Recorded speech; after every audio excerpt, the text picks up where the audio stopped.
Need to log into my computer. Yeah. Where am I? Hello! Welcome to the tutorial.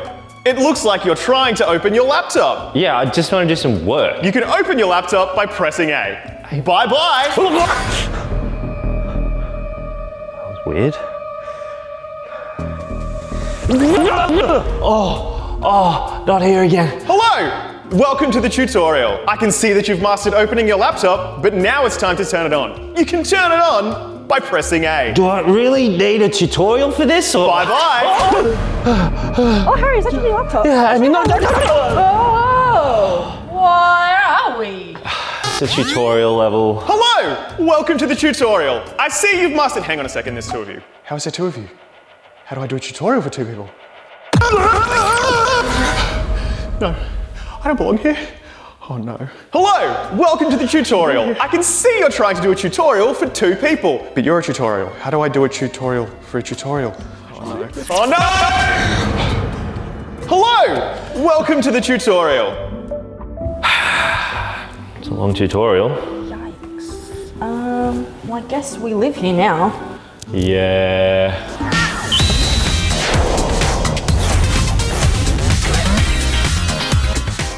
G'day, I'm Harry and welcome to the Loot Drop. Today we're talking Pokemon's awful performance, a bunch of barely news, but first, our big story.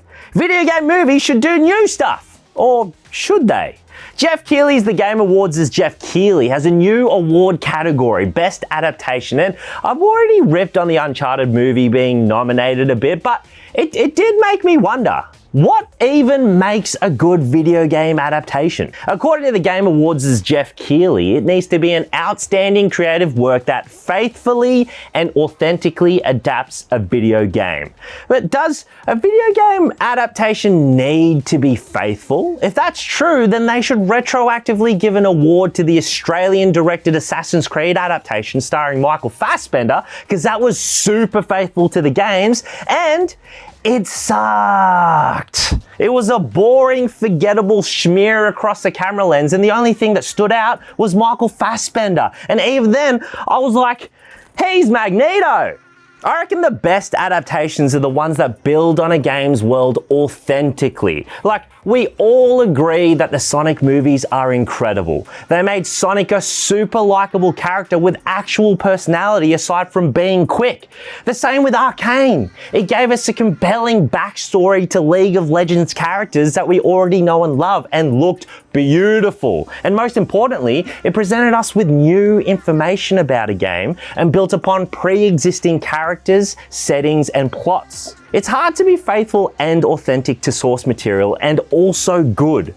Like, you want to see familiar characters do new stuff, but you also want them to react in the way you expect. Like, in the Uncharted film, Sully and Nathan are much closer in age. This completely negates the father and son dynamic of the games. In the games, Sully sort of sees Nathan grow up and has a sense of guardianship over him. And when you think about it, the Uncharted games are really about the complex dynamics between a father and son. Yes, the set pieces and the action sequences are super faithful to the game, but the authenticity is lacking. What I loved about the games beyond the action sequences was the banter between the characters and the familiarity they had with each other.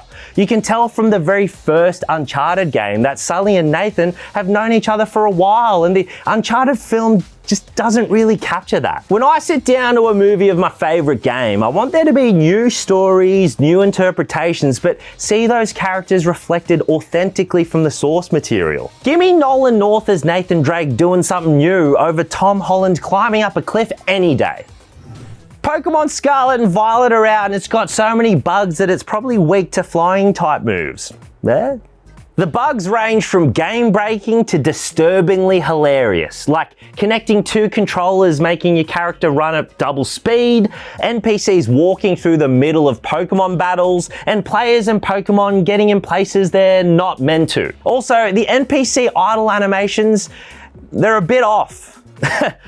While these bugs and glitches are fun and a little silly, the performance issues on the Switch are not. There are constant frame rate dips and stuttering, not to mention extremely low resolution textures and graphics. It's a bit of a slap back to the reality that the Nintendo Switch is already 5 years old.